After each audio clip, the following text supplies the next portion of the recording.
Psycho lover प्यार या पागलपन एपिसोड 6।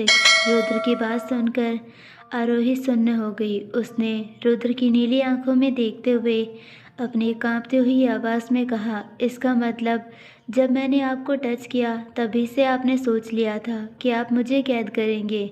आरोही की बात सुनकर रुद्र ने अपनी हस्की वॉइस में उससे दूर होते हुए कहा, हाँ प्रिंसेस, तभी मैंने सोच लिया था, क्योंकि जब मैंने तुम्हें देखा तभी मुझे तुम्हारी इनोसेंटनेस पता चल गई थी, जिसे मैंने आज तक किसी भी लड़की के अंदर नहीं देखा था।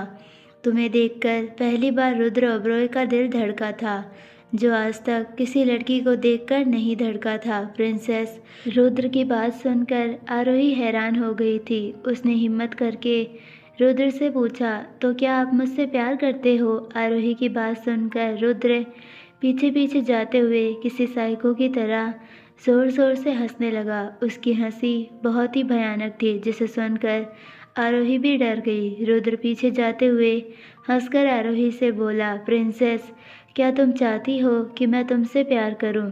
तुम मेरा प्यार सहन नहीं कर पाओगी, क्योंकि वो प्यार कम जहर ज़्यादा होगा तुम्हारे लिए। Because I am a toxic man, you can't handle me anymore. If you love me then you are die with me forever with my fucking cage. पर तुम चिंता मत करो, ऐसा कभी भी नहीं होगा, क्योंकि मैं कभी भी किसी से प्यार नहीं करता और ना ही करूँगा, क्योंकि प्यार की वजह से लोग कमज़ोर पड़ जाते हैं और मैं कमज़ोर नहीं पड़ना चाहता। रुद्र की बात सुनकर आरोही हैरानी भरी नज़रें लिए रुद्र से बोली, आप सिर्फ कुछ टाइम के लिए मुझसे अट्रैक्ट हुए थे, इसीलिए आप मुझे ऐसे कैद करके नहीं रख सकते। रख सकता हूँ प्रिंसेस, ये तुम्हारा हक नहीं है कि तुम मुझसे सवाल जवाब करो। रुद्र की बातें सुनकर आरोही ने एक लंबी सांस भरी और रुद्र के पास आकर बोली, क्या आप? आरोही कुछ और बोलती उससे पहले रुद्र अचानक आरोही के पास आया, जिससे आरोही सहम गई और उसके शब्द मुंह में ही रह गए। रुद्र आरोही के पास आकर आरोही की गर्दन को अजीब तरह से घूरने लगा। उसने आरोही की गर्दन की तरफ अपनी फिंगर पॉइंट करते हुए कहा, प्रिंसेस, क्या तुम्हारी स्किन सेंसिटिव है? रुद्र का सवाल सुनकर आरोही ने कुछ नहीं कहा और अपना सर नीचे कर लिया, जिसे देखकर रुद्र जोर से चिल्लाकर बोला, प्रिंसेस, मैंने जो कहा है उसका जवाब दो। मुझे मेरे वर्ड्स रिपीट करना पसंद नहीं है। रुद्र के चिल्लाने से आरोही डर गई और उसने अपना सिर हाँ में हिला दिया, जिसे देखकर रुद्र के हाथों की मुट्ठी कस गई, क्योंकि आरोही की गर्दन पर बहुत सारे रेड मार्क्स बने थे, क्योंकि उसे सांप की बॉडी की रिएक्शन हो गई थी गर्दन पर, क्योंकि उसकी स्किन बहुत ही सेंसिटिव थी, जो रुद्र को पता नहीं था। रुद्र आरोही के पास आया और उसका हाथ पकड़कर उसे बेड की तरफ लेकर गया। उसने खींचकर आरोही को बेड पर छोड़ दिया। आरोही संभल नहीं पाई और बेड पर पेट के बल गिर गई। बेड बहुत ज़्यादा फ्लफी और सॉफ्ट था, जिसकी वजह से आरोही को कोई चोट नहीं आई, पर उसने जल्दी से खुद को संभाला और उठकर बेड पर बैठ गई। रुद्र ने बेड के साइड ड्रॉवर से एक इंजरी एंटी एलर्जी क्रीम निकाली और आरोही के पास बेड पर बैठकर उस क्रीम को देखकर आरोही हैरान हो गई, क्योंकि वो ये देखकर हैरान थी कि रुद्र ने बिल्कुल सही क्रीम ली थी उसे लगाने के लिए, जो उसकी स्किन को सूट करती थी, जो वो अक्सर लगाया करती थी जब उसे कोई एलर्जी हो जाती थी तब। पर रुद्र को इस बारे में कैसे पता था? माना आरोही एक नर्स थी तो उसे मेडिसिन की नॉलेज थी, पर रुद्र को कैसे पता था कि कौन सी क्रीम कहाँ लगानी है? ये आरोही के लिए हैरानी की बात थी, क्योंकि आम इंसान को इस क्रीम का नाम पढ़कर भी पता लगाना मुश्किल होता था कि इस क्रीम को लगाते कहाँ है। पर रुद्र ने आसानी से किसी प्रोफेशनल की तरह क्रीम ढूंढी, क्योंकि उसके साइड ड्रॉवर में बहुत सारी क्रीम और मेडिसिन थी जो आरोही ने देख ली थी। जब रुद्र ने वो ड्रॉवर खोला था, रुद्र ने एक नज़र आरोही की गर्दन को घूरकर देखा और बिना आरोही की तरफ देखकर आरोही के ऊपर के शर्ट के 4 बटन खोल दिए, जिसे देखकर आरोही एकदम शॉक्ड हो गई।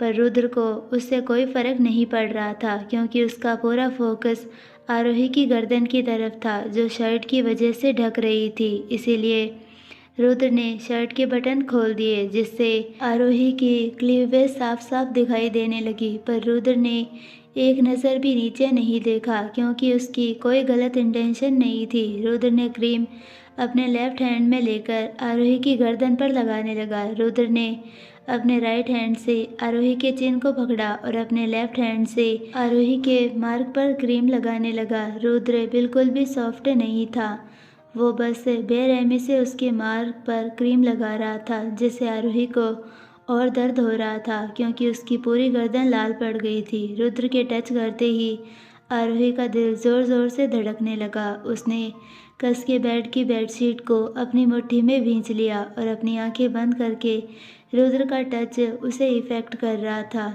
जिससे आरोही की सांसें भारी होने लगी क्योंकि आज तक आरोही को किसी ने भी इतने पास तक टच नहीं किया था। रुद्र की उंगलियां आरोही की सॉफ्ट गर्दन को बहुत ही इंटेंस तरीके से छू रही थी।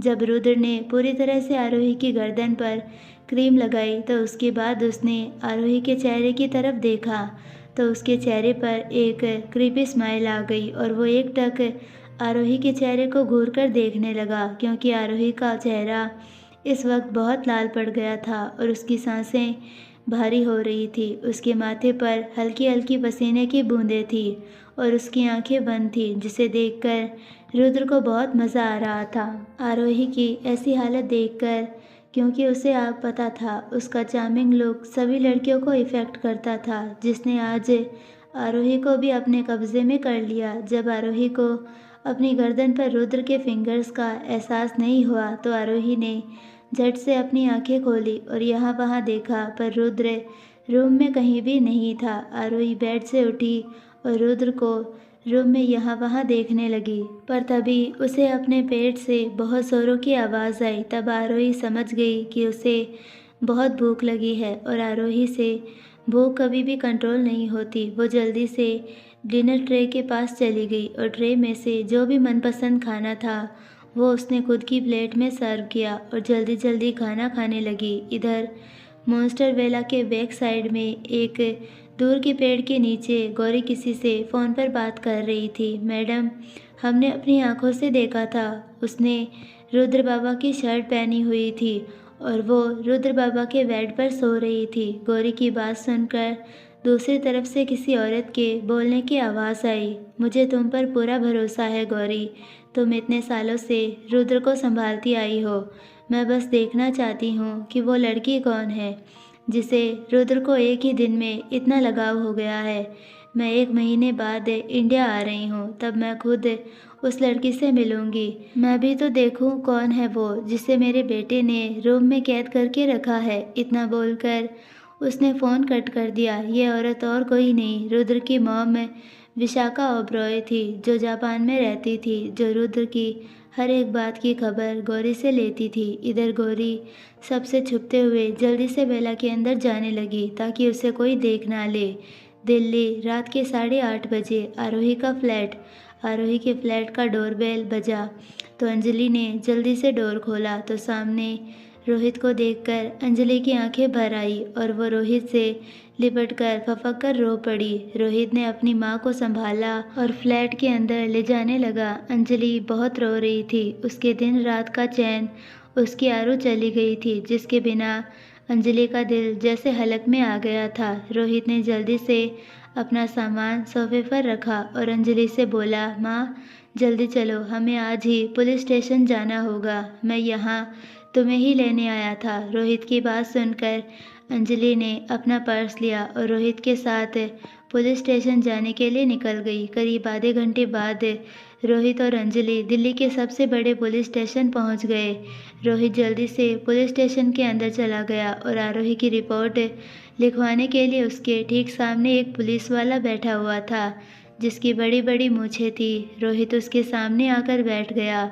अंजलि भी रोहित के बगल में आकर बैठ गई। रोहित ने अपना फ़ोन निकालकर आरोही की एक फ़ोटो निकालता है और पुलिस वाले को दिखाते हुए कहता है, सर मेरा नाम रोहित खन्ना है, ये फ़ोटो में जो लड़की है वो मेरी बहन आरोही खन्ना है। मेरी बहन आज रात 10 बजे से गायब है। ना ये फ़ोन उठा रही है और ना ही घर वापस आई है। उसने घर वापस आते वक्त माँ को भी फ़ोन करके बता दिया था कि वो घर आ रही है, पर वो कल से घर वापस नहीं आई। रोहित की बात सुनकर सामने बैठा हुआ पुलिस इंस्पेक्टर बोला, देखिए, हम उन्हें ढूंढने की पूरी कोशिश करेंगे। पहले हमें उनकी फ़ोटो और कुछ जानकारी चाहिए जिसकी मदद से हम आपकी बहन को ढूंढ सके।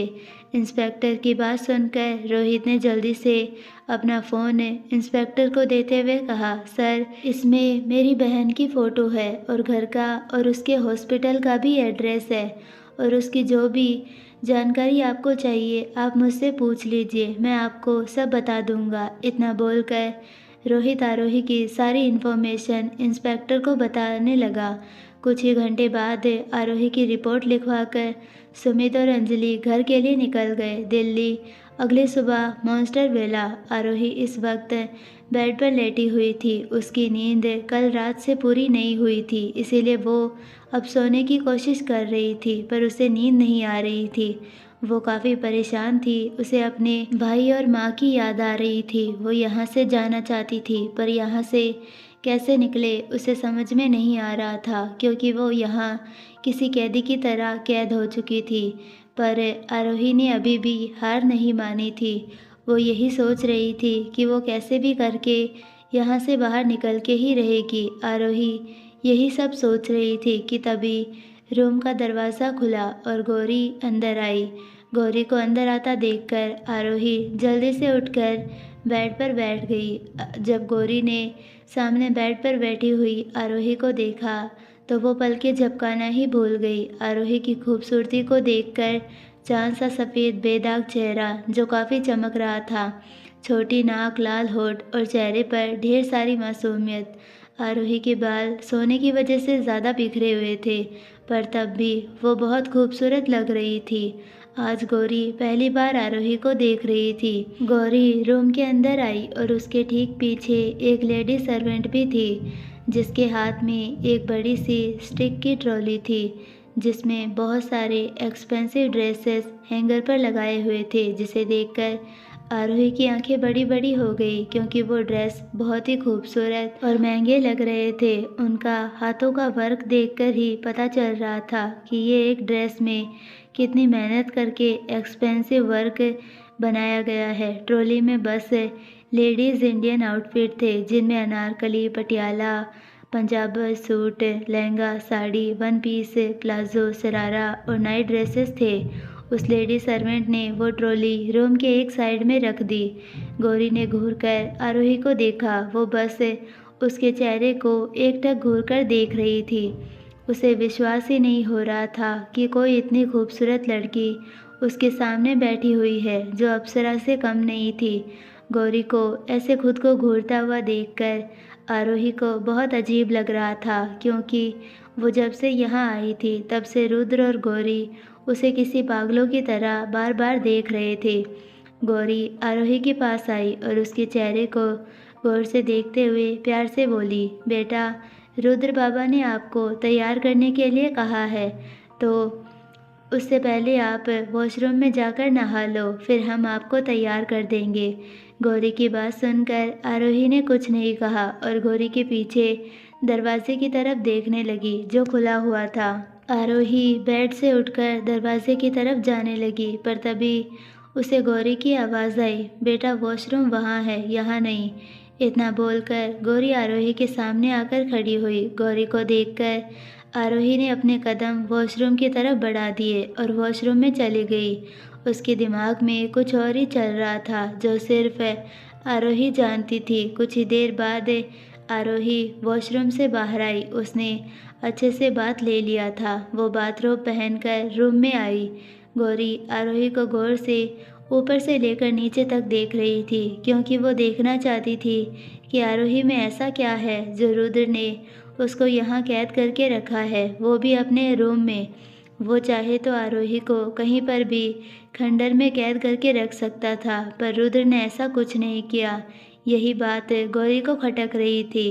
वो रुद्र से आरोही के बारे में पूछना चाहती थी कि वो आरोही को यहाँ क्यों लाया है, पर रुद्र ने उसे कुछ नहीं बताया, सिर्फ कहा कि आरोही का ध्यान रखे और सबसे बड़ी बात कि आरोही कमरे से बाहर नहीं आनी चाहिए। यही सब बोलकर रुद्र ने गौरी को रूम में जाने की परमिशन दी थी। इधर जब आरोही बाहर आई तो गौरी ने अपने ख्याल मन से झटकते हुए बोली, बेटा इनमें से आपको जो भी ड्रेस पसंद है आप उसे पहन सकती है। इतना बोलकर गौरी आरोही को ट्रॉली के पास लेकर गई। आरोही ने उन सब एक्सपेंसिव ड्रेस पर एक नज़र डाली, तभी उसकी नज़र एक पर्पल कलर के सिंपल अनारकली सूट पर विद दुपट्टा पर गई, जिसे उसने उठाया और पहनने के लिए क्लोजेट में चली गई। आरोही को तो क्लोजेट कहाँ है ये भी नहीं पता था, क्योंकि रुद्र का रूम इतना बड़ा था कि वो उसे भूल भुलैया से कम नहीं लगता था और आरोही को ऐसे बड़े बड़े रूम में रहने की आदत भी नहीं थी, क्योंकि वो मिडिल क्लास फैमिली से बिलोंग करती थी। तो उसके लिए ये सब बहुत नया था, जिससे वो बिल्कुल भी पसंद नहीं करती थी। उसे अब अपना छोटा फ्लैट ही अच्छा लगता था। कुछ ही देर बाद आरोही अपने कपड़े पहनकर रूम में आई और वो खोई खोई सी लग रही थी। उसके रूम में आते ही वो लेडी सर्वेंट और गौरी आंखें फाड़े आरोही को ही देख रहे थे, क्योंकि आरोही बहुत ही खूबसूरत लग रही थी उस पर्पल ड्रेस में। हालांकि आरोही इतने लॉन्ग ड्रेस तो पहनती नहीं थी, पर सबसे सिंपल उसे यही ड्रेस दिखा, जिसकी वजह से उसने इसे पहनने का डिसाइड किया। पर्पल कलर आरोही की फेयर स्किन टोन पर बहुत ही सुंदर लग रहा था। उस अनारकली सूट की सिर्फ फ्रंट और बैक की नेक डीप थी, सिर्फ वहीं से आरोही की स्किन और बॉडी दिख रही थी, क्योंकि वो ड्रेस फुल स्लीव्स का था और वो ड्रेस ऐसे ही डिज़ाइन किया था जिसमें आरोही का एक भी बॉडी पार्ट शो ना हो। और हुआ भी यही, आरोही के ऊपर वो ड्रेस फुल्ली कवर्ड थी, जिसे उसे ढककर रखा हुआ था। आरोही को देखकर गौरी उसके पास आई और मुस्कुराकर आरोही को बड़े से ड्रेसिंग टेबल के पास लेकर चली गई, जो ठीक क्लोजेट के साइड में था, जिसे आरोही ने नहीं देखा था। आरोही बस बेमन से गौरी के मुताबिक चल रही थी। गौरी उसे एक बड़े से ड्रेसिंग टेबल के पास लेकर आई और उसे वहाँ पर रखी हुई चेयर पर बैठने के लिए बोली। आरोही चुपचाप वहाँ पर बैठ गई। आरोही बस घूर घूर कर उस ड्रेसिंग टेबल को देख रही थी, जो बहुत ही खूबसूरत था, जिसके मिरर के साइड में येलो कलर की एलईडी लाइट्स लगी हुई थी, जो उस पूरे ड्रेसिंग एरिया को और भी ज़्यादा खूबसूरत बना रही थी।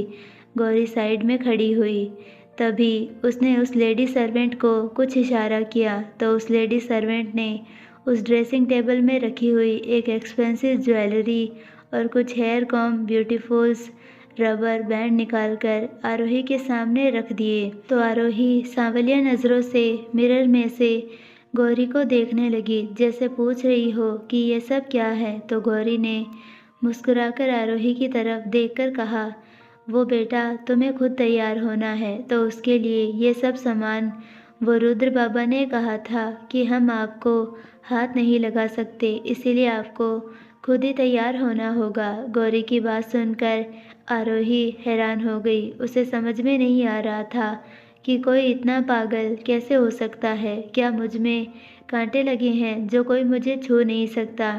यही सब सोचकर आरोही को गुस्सा बहुत आ रहा था। उसने कुछ नहीं कहा और चुपचाप तैयार होने लगी। उसने अपने बाल कॉम्ब किए और एक पोनीटेल बनाई। उसने कोई ज्वेलरी नहीं पहनी और ना ही ईयरिंग और ना ही चूड़ी। उसके गले में बस उसके भाई ने दी हुई चेन थी जो उसने कल पहनी थी। आरोही ने खुद को एक नज़र देखा, वो बिना मेकअप के ही बहुत खूबसूरत लग रही थी। रुद्र ने भी उसके लिए कोई मेकअप प्रोडक्ट नहीं रखे थे, क्योंकि वो नहीं चाहता था कि आरोही अपने फेस पर मेकअप करे या कुछ और लगाए, इसीलिए उसने सिर्फ उसके लिए ज़रूरत का सामान रखा हुआ था।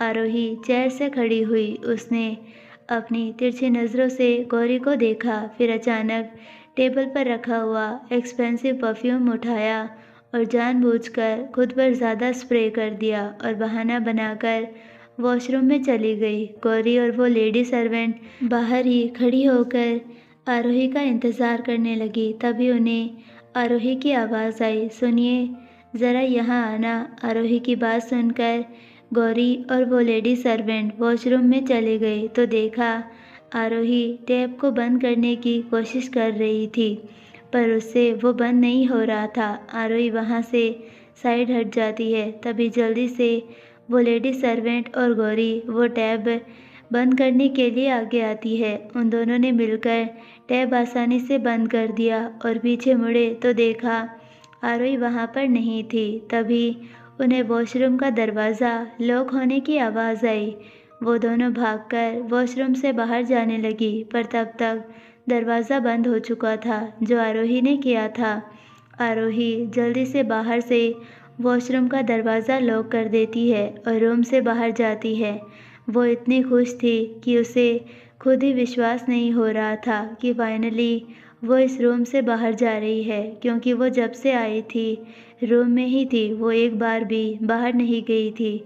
इसीलिए आरोही ने सोच लिया था कि वो कैसे भी करके इस रूम से बाहर भाग जाएगी, क्योंकि रुद्र रूम में नहीं था और उसके लिए ये एक अच्छा मौका था भागने का। इसीलिए आरोही ने गौरी और उस लेडी सर्वेंट को वॉशरूम में बंद कर दिया ताकि वो बाहर ना जा सके। आरोही ने अपना लॉन्ग ड्रेस अपने हाथों में पकड़ा और जल्दी से भागकर रुद्र के रूम से बाहर जाने लगी। जब उसने रूम के बाहर कदम रखा तो उसके कदम वहीं पर रुक गए। वो बस एकटक सामने की खूबसूरती देखने लगी। उसने आज तक इतना खूबसूरत वेला नहीं देखा, क्योंकि वो सिर्फ अपने छोटे फ्लैट में रहती थी, तो ये सब उसके लिए काफ़ी नया था। वो बस खो सी गई थी। वेला की हर तरफ बस वाइट और गोल्डन थीम थी, हर तरफ चकाचौंध और साफ सुथरा माहौल था। आरोही ने अपनी नज़रें हटाई, क्योंकि वो यहाँ ये सब देखने के लिए नहीं आई थी। उसने जल्दी से अपने सारे ख्याल अपने दिमाग से झटके और यहाँ वहाँ देखने लगी। वेला के हर एक कोने में सर्वेंट थे जो सफाई कर रहे थे। आरोही ने अपना ड्रेस पकड़ा और भागकर नीचे जाने लगी, पर उसे नीचे जाने का रास्ता ही नहीं मिल रहा था। देखते ही देखते आधा घंटा बीत गया था, पर अभी भी आरोही को बाहर जाने का रास्ता नहीं मिल रहा था, क्योंकि उसे पूरा वेला किसी भूल भुलैया की तरह लग रहा था। आरोही को सारे रूम्स और कॉरिडोर एक जैसे ही दिख रहे थे। करीब 15 मिनट बाद आरोही को सीढ़ियाँ मिल गई। वो भागकर सीढ़ियों से नीचे आई और काफ़ी हैरान थी कि सभी सर्वेंट ने एक बार भी उसे आंख उठाकर नहीं देखा। जब जब वो उनके पास से गुजरी तब भी, पर आरोही को इससे कोई भी मतलब नहीं था। वो बस यहाँ से एक बार बाहर जाना चाहती थी। वो सीढ़ियों से नीचे हॉल में आई। हॉल काफ़ी बड़ा था, बड़े बड़े सोफ़े, हर तरफ एक्सपेंसिव इंटीरियर, डिज़ाइनर, बड़ा सा झूमर, पर आरोही ने कुछ नहीं देखा और ठीक उसके सामने वाले मेन डोर की तरफ उसकी नज़र पड़ी। वो उस तरफ भागी। वो मेन डोर काफ़ी बड़ा था जो इस वक्त खुला था। मेन डोर को खुला देखकर आरोही की आंखें चमक गई। वो मेन डोर की तरफ तेज़ी से भागी, पर तभी अचानक से वो रुकी, क्योंकि उसे अपने दुपट्टे पर एक खिंचाव सा महसूस हो रहा था। उसने अपने शोल्डर को पकड़ा जहां उसने दुपट्टा रखा हुआ था और पीछे मुड़ी तो उसकी आंखें हैरानी से बड़ी बड़ी हो गई और वो शॉक्ड में थी। जब आरोही पीछे मुड़ी तो उसे लगा उसका दुपट्टा किसी टेबल में या कोई चीज़ में फंसा है, क्योंकि वो कॉरिडोर से जाते वक्त बहुत बार उसका दुपट्टा यहाँ वहाँ फंस गया था। तो आरोही को लगा कि अभी भी उसका दुपट्टा किसी चीज़ में फंसा हुआ है, पर उसने जैसे ही पीछे मुड़कर देखा तो उसका दुपट्टा किसी चीज़ में नहीं फंसा था। उसका दुपट्टा तो रुद्र ने अपने राइट हैंड में पकड़ा हुआ था, जिसे देखकर आरोही हैरान हो गई थी। रुद्र इस वक्त सोफे पर बैठा हुआ था। जब आरोही ठीक सोफे के पास से गुजरी भागी, तभी रुद्र ने अचानक उसका उड़ता हुआ दुपट्टा अपने हाथ में पकड़ लिया, जिसे आरोही अपने आप रुक गई। रुद्र की नज़रें सामने की तरफ थी। उसने आरोही को नहीं देखा था। वो बस एकटक अपने सामने देख रहा था। उसने तो आरोही की प्रेजेंस भी फील कर ली थी कि तभी अभी अभी आरोही ठीक उसके पास से गुजरी है, इसीलिए उसने बिना देखे आरोही का दुपट्टा अपने हाथ में पकड़ लिया। आरोही को यकीन नहीं आ रहा था कि रुद्र वेला में है। उसे तो लगा रुद्र कहीं बाहर गया होगा। आरोही को अब बहुत गुस्सा आ रहा था। वो कितने मुश्किल से रूम से बाहर आई थी और अब वो ऐसे यहाँ रुक नहीं सकती थी। उसे बाहर जाना होगा। यही सब सोचकर आरोही ने अपना दुपट्टा रुद्र के हाथ से खींचना चाहा, पर रुद्र की पकड़ इतनी टाइट थी कि आरोही उस दुपट्टे को भी उसके हाथ से नहीं खींच पाई। पर उसने हार नहीं मानी और देरी किए बिना अपना दुपट्टा खींचकर अपने शोल्डर से निकाला और मेन डोर की तरफ भागी। उसका दुपट्टा वैसे ही रुद्र के हाथ में लहराता हुआ रह गया, पर रुद्र के चेहरे पर कोई भाव नहीं था। आरोही मेन डोर के पास आई और बाहर जाने लगी, पर वो बाहर जाती उससे पहले ही उसके सामने दो हट्टे कट्टे गार्ड आकर खड़े हुए थे। आरोही ने उन दोनों की तरफ देखा और चिल्लाकर बोली, मुझे बाहर जाना है, जाने दो, हटो मेरे रास्ते से। पर आरोही की बात सुनकर उन दोनों गार्ड ने उसकी बात अनसुनी कर दी और वैसे ही उसके सामने सीना तान के खड़े रहे। ये देखकर आरोही ने घूरकर उन दोनों गार्ड को देखा और उनके चेस्ट पर जोर से अपने दोनों हाथ रखकर उन दोनों को अपनी पूरी ताकत लगाकर धक्का देना चाहा, पर फिर भी वो गार्ड टस से मस नहीं हुए और वैसे ही आरोही के सामने नजरें झुकाकर खड़े रहे। ये देखकर आरोही को बहुत गुस्सा आया। उसने एक नज़र पीछे मुड़कर रुद्र को देखा, जो आरोही का दुपट्टा अपनी मुट्ठी में पकड़कर उस दुपट्टे को अजीब तरीके से घूर रहा था। आरोही ने गुस्से में वापस उन दोनों गार्ड को देखा और जैसे ही उन्हें फिर से धक्का देने की कोशिश करने लगी, वैसे ही पूरे हॉल में गोलियां चलने की आवाज़ आई। आरोही के गोरे चेहरे पर एकदम से लाल खून के छींटे उड़ गए। तभी आरोही की एक ज़ोरदार चीख पूरे हॉल में गूंजी। आरोही ने अपने दोनों कान पर हाथ रख दिए और अपनी बंद आंखें धीरे धीरे खोली तो उसके ठीक सामने उन दो गार्ड की लाशें पड़ी हुई थी, जिन्हें देखकर आरोही बहुत डर गई थी। उसने आज तक कभी भी किसी मरे हुए इंसान को नहीं देखा था, इसीलिए वो बहुत डर गई। डर से पीछे पीछे जाने लगी। तभी वो किसी सख्त चीज़ से टकरा गई, पर वो इतनी डरी हुई थी कि वो खुद को संभाल भी नहीं पा रही थी और लड़खड़ाकर गिरने लगी। पर तभी किसी के सख्त हाथों ने उसे कमर से पकड़ लिया। आरोही की आंखों में आंसू आने लगे। उसे तो यकीन ही नहीं हो रहा था कि कुछ ही मिनट पहले यही दो गार्ड उसके सामने ठीक खड़े थे और अब अभी 1 मिनट में ही वो खून से लथपथ नीचे गिर गए थे। आरोही यही सब सोच रही थी कि तभी उसे अपने कान में किसी की डरावनी आवाज़ सुनाई दी, प्रिंसेस, क्या तुम यहाँ से भागना चाहती हो? ये आवाज़ सुनकर आरोही के रोंगटे खड़े हो गए। उसे अपनी कमर पर किसी का ठंडा हाथ महसूस हो रहा था, जिसे महसूस करके आरोही के एकदम से पीछे मुड़ी तो उसके ठीक पीछे रुद्र खड़ा हुआ था, जिसके राइट हैंड में उसका पर्पल कलर का दुपट्टा था और उसके लेफ्ट हैंड में एक रिवॉल्वर थी, जिसे देखकर आरोही की आंखें डर से फैल गई। उसने अपने लाइफ में आज तक कभी भी गन नहीं देखी थी तो सिर्फ मूवी में। वो आज पहली बार रियल गन देख रही थी। गन को देखकर आरोही ने रुद्र को एक नज़र देखा, फिर नीचे गिरे हुए उन दो गार्ड्स को। फिर उसे समझ में आया, गार्ड मरे नहीं थे, उन्हें किसी ने मारा था और वो और कोई नहीं, रुद्र था। ये आरोही को अब समझ में आया। उसने डरकर अपनी कांपती हुई उंगली उन दो गार्ड की तरफ पॉइंट करके रोते हुए रुद्र से कहा, तुमने इन्हें मार दिया ना? आरोही की बात सुनकर रुद्र ज़ोर ज़ोर से किसी पागल की तरह हंसने लगा। उसकी हंसी इतनी डरावनी थी कि आरोही खड़े होकर कांपने लगी। रुद्र आरोही के एकदम पास आया और अपनी गर्दन टेढ़ी करके किसी साइको की तरह आरोही के डरे हुए चेहरे को देखने लगा। उसने एक मिस्टीरियस स्माइल की और आरोही की आंखों में अपनी नीली आंखें डालकर अपनी हस्की वॉइस में बोला, मैंने उन्हें नहीं मारा प्रिंसेस, उन्हें तो तुमने मारा। रुद्र की बात सुनकर आरोही की आंखें फैल गई और वो डरते हुए हकलाकर बोली, ये तुम क्या कह रहे हो? मैंने उन्हें नहीं मारा, तुम झूठ बोल रहे हो। आरोही की बात सुनकर रुद्र अपनी गर्दन कड़कड़ की आवाज़ के साथ मरोड़ते हुए गुस्से में आरोही से बोला, तुम वर्ड्स प्रिंसेस तुम नहीं, आप। रुद्र की बातें सुनकर आरोही को बहुत डर लग रहा था। रुद्र एक साइको लग रहा था जो कुछ भी बोले जा रहा था। आरोही ने उन दो गार्ड को देखा और रोते हुए बोली, मैंने कहा ना, मैंने उन्हें नहीं मारा, आपने उन्हें मारा है।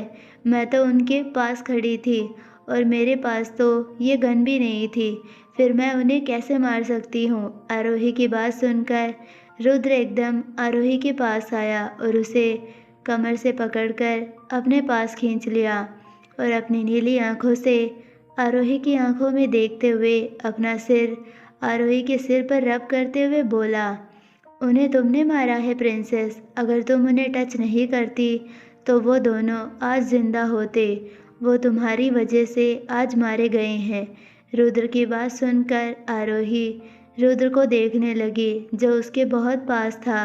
वो दोनों एक दूसरे की आंखों में देख रहे थे। आरोही को रुद्र की नीली आंखों से बहुत डर लग रहा था जो काफ़ी डरावनी लग रही थी। आरोही को रुद्र के इतने पास होने से कुछ भी समझ में नहीं आ रहा था कि उसके टच करने से वो दो गार्ड कैसे मर सकते हैं, क्योंकि वो अभी भी रुद्र को समझ नहीं पाई थी कि वो क्या है और वो क्या कर सकता है। तभी आरोही को याद आया वो तो यहाँ से भागने वाली थी। यही सब सोचकर उसने एकदम से ज़ोर से रुद्र को धक्का दिया और मेन डोर की तरफ भागने लगी। आरोही के अचानक धक्का देने से रुद्र भी संभल नहीं पाया और दो कदम पीछे चला गया, क्योंकि वो आरोही के इस एक्शन के लिए तैयार नहीं था। पर उसने जल्दी से खुद को संभाल लिया और आरोही को देखने लगा जो मेन डोर की तरफ भाग रही थी। पर तभी अचानक मेन डोर बंद हो गया। आरोही डोर तक जा पाती उससे पहले ही वो लॉक हो गया। आरोही ने पीछे मुड़कर रुद्र को देखा जो अपनी नीली आंखों से उसे ही बुरी तरह से घूर कर देख रहा था, जिसे देखकर आरोही डर गई। उसने डोर खोलना चाहा पर वो खुल नहीं पाई क्योंकि वो ऑटो लॉक हो गया था। उसने ज़ोर ज़ोर से डोर पीटा पर उसका कोई फ़ायदा नहीं था, क्योंकि ये रुद्र का हेल था। उसकी इजाज़त के बिना कोई भी विला में नहीं आ सकता था और ना ही जा सकता था। आरोही ने गुस्से में रुद्र की तरफ देखा और चिल्लाकर बोली, दरवाज़ा खोलो, मुझे बाहर जाना है, मुझे नहीं रहना यहाँ पर। आरोही बोल ही रही थी कि तभी उसने देखा रुद्र अपने लंबे लंबे कदम लिए उसी की तरफ आ रहा था। आरोही डर से एकदम पीछे पीछे जाने लगी पर वो सीधा जाकर मेन डोर से टकरा गई। तभी रुद्र एकदम उसके पास आया और उसके बाल पीछे से पकड़कर उसे अपने आप खींचा और अपनी क्रीपी वॉइस में बोला, ऐसे कैसे तुम यहाँ से जा सकती हो प्रिंसेस, तुम तो मेरी पेट हो और अभी तो तुम्हारी पनिशमेंट का टाइम स्टार्ट होने वाला है। रुद्र के मुंह से पनिशमेंट का नाम सुनकर आरोही डर गई। वो कांपने लगी।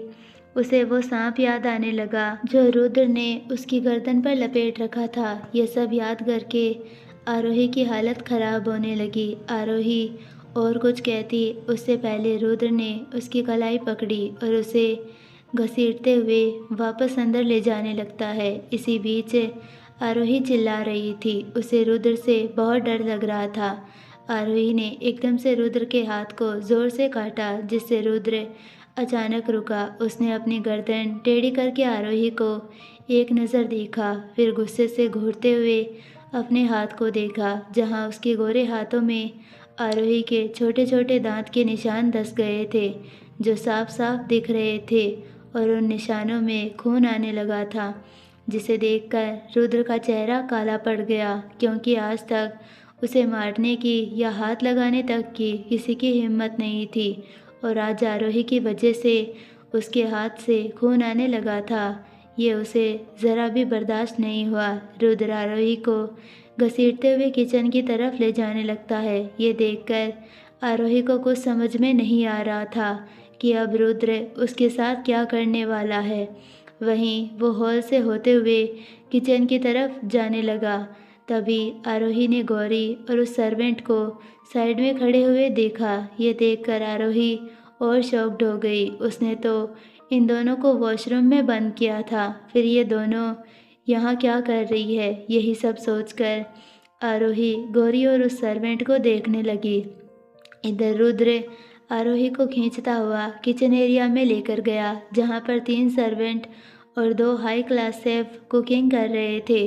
रुद्र को अंदर आता देखकर सब अपनी अपनी जगह पर खड़े रहे। उन्होंने अपना सर नीचे झुका लिया। रुद्र ने चिल्लाकर सबसे कहा, you all fucking get out right now. Rudra की इतनी ज़ोर से चिल्लाने से सभी डर से कांपने लगे। सभी एक एक करके किचन से बाहर चले गए। सभी के जाते ही रुद्र ने चीख कर आरोही को किचन के स्लैब पर धकेल दिया, जिससे आरोही सीधा स्लैब से टकरा गई। उसकी एक ज़ोर की आह निकल गई, क्योंकि रुद्र ने उसे इतनी ज़ोर से धकेल दिया था। उसके हाथ की एक कोनी को ज़ोर से स्लैब टकराई थी, जिससे उसे चोट लग गई। रुद्र एकदम आरोही के करीब आया, जिससे आरोही एकदम किचन स्लैब से सट गई। रुद्र ने उसकी दोनों कलाई ज़ोर से अपने हाथ में पकड़ी और उसका हाथ ज़ोर से मरोड़कर उसके पीठ से लगा दिया। रुद्र के ऐसा करते ही आरोही ज़ोर से चीखने लगी, मुझे दुख रहा है, छोड़ो। आप लोगों को क्या लगता है रुद्र अब आरोही के साथ क्या करने वाला है? जानने के लिए नेक्स्ट पार्ट का वेट कीजिए। आई होप आपको ये पार्ट पसंद आया होगा। अगर पसंद आया है तो प्लीज़ वीडियो को लाइक, शेयर और चैनल को सब्सक्राइब ज़रूर कीजिए और बेल आइकन नोटिफिकेशन को ऑल पर सेलेक्ट कर दीजिए, ताकि हमारी सारी वीडियोस की नोटिफिकेशंस आपको मिलती रहे। मिलते हैं नेक्स्ट पार्ट में, तब तक के लिए बाय, धन्यवाद।